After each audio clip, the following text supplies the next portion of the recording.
Timeline, 5000 ans d'histoire, Richard Fremder. L'année 929 marque une inflexion politique majeure dans l'histoire d'Al-Andalus. Là encore, je résume rapidement parce que ce n'est pas l'objet de l'émission, mais il faut vous donner le contexte quand même. L'émir Abd al-Rahman III, après avoir consolidé son autorité face aux dissidences internes, proclame carrément le califat de Cordoue et il rompt définitivement avec toute soumission, même symbolique, aux Abbassides de Bagdad. Ce geste n'est pas seulement une déclaration d'indépendance, il affirme la prétention des Omeyyades d'Espagne à incarner la légitimité religieuse et politique dans le monde islamique occidental. Le califat marque une période de centralisation de l'autorité. Ça dure en gros de 929 à 1031. Abd al-Rahman III, puis son successeur, Al-Hakam II, impose une administration stable, fondée sur une fiscalité efficace, une armée nombreuse et une propagande califale appuyée sur le prestige culturel. Cordoue, capitale du califat, devient un pôle urbain majeur. Avec environ 100 000 habitants, il faut imaginer ça, c'est l'une des plus grandes villes d'Europe. Sa mosquée, agrandie par Al-Hakam II, rivalise avec les grandes capitales orientales. Le califat entretient des ambassades à Byzance et en Francie. Il contrôle le commerce méditerranéen et exerce vraiment une influence dans le Maghreb.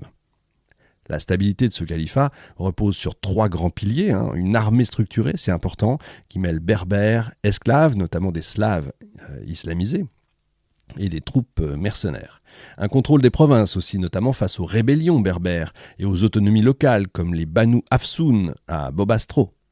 Un encadrement religieux aussi, mais modéré, avec une tolérance relative, on l'a vu dans l'émission sur Al-Andalus, envers les chrétiens mozarabes et les juifs, mais aussi une promotion quand même de l'islam sunnite malékite comme référence doctrinale. Je pense qu'il faudra un jour une émission sur l'histoire pourquoi pas l'histoire de l'islam, il y a de quoi faire.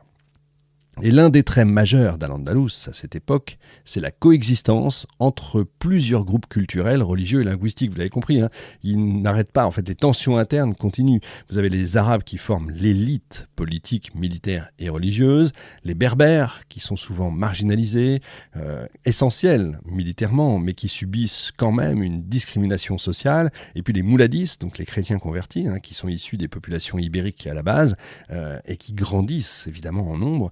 Certains accèdent à des fonctions importantes et ça va susciter des tensions. Vous avez les Mozarabes. Les Mozarabes, c'est les chrétiens arabophones en fait, qui vivent dans les villes ou dans les campagnes, qui sont soumis à la jizya, l'impôt de capitation par tête. Ils conservent leur culte, leur structure ecclésiastique, mais évidemment, leur statut est très subalterne. Ils sont pas loin d'être des semi-esclaves. Et puis alors les Juifs qui arrivent en dernier, évidemment, qui sont nombreux à Cordoue, Séville ou Lucena, qui occupent souvent des fonctions économiques, scientifiques, médicales ou diplomatiques. Ils sont relativement protégés au début dans cette phase califale, mais ça va pas durer. L'usage de l'arabe s'impose dans les sphères publiques, vous l'imaginez bien, l'islamisation progresse surtout dans les villes, tandis que dans les campagnes, la christianisation persiste parfois en parallèle.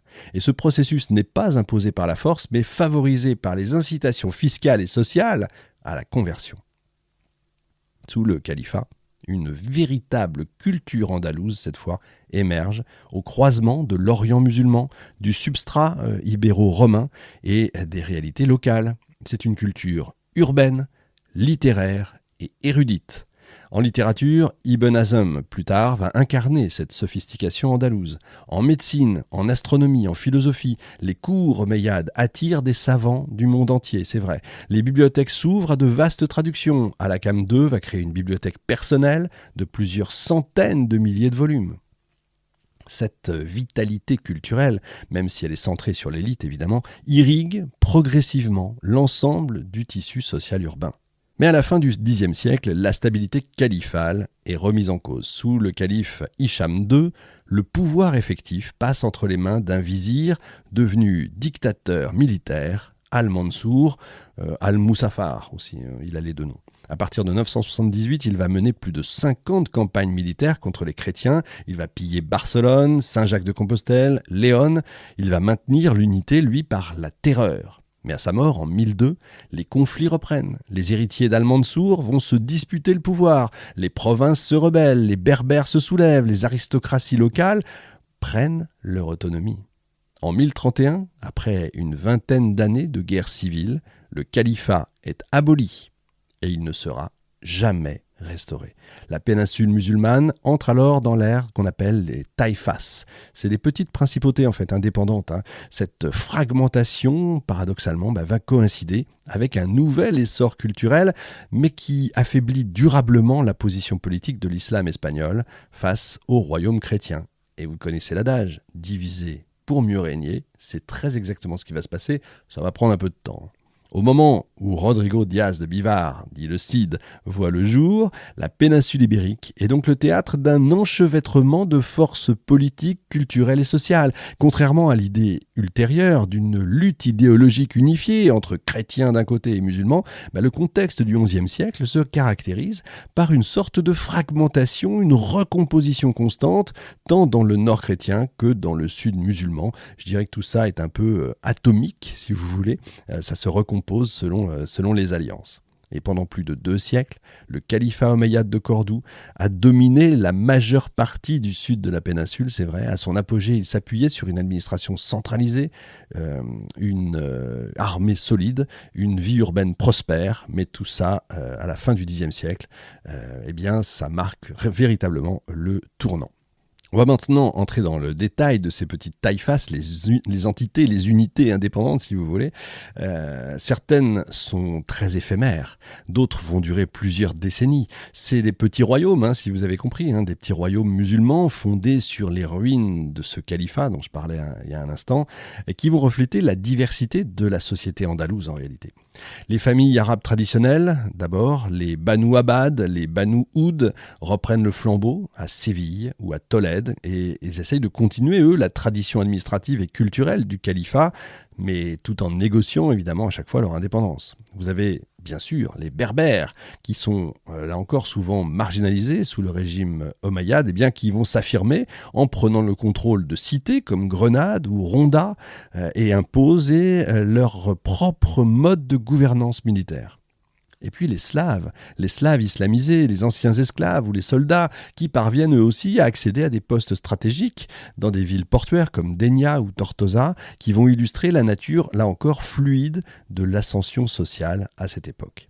Ces États, ces petites taïfas, sont rivaux, rarement unis. Leur diplomatie repose plus sur la survie que sur une idéologie religieuse.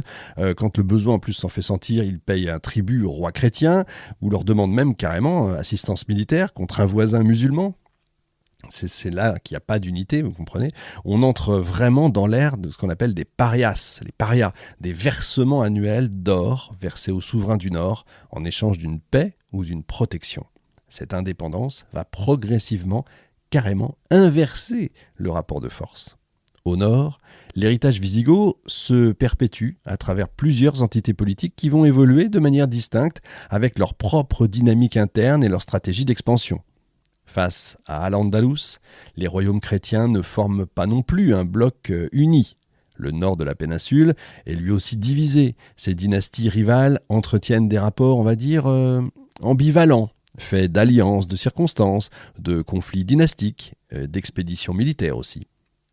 En Léon, issu du royaume des Asturies, on conserve un prestige ancien, on conserve une légitimité historique forte, on se présente comme le successeur des Visigoths. Les rois de Léon se proclament empereurs des Espagnes, Imperator Tosius Hispaniae.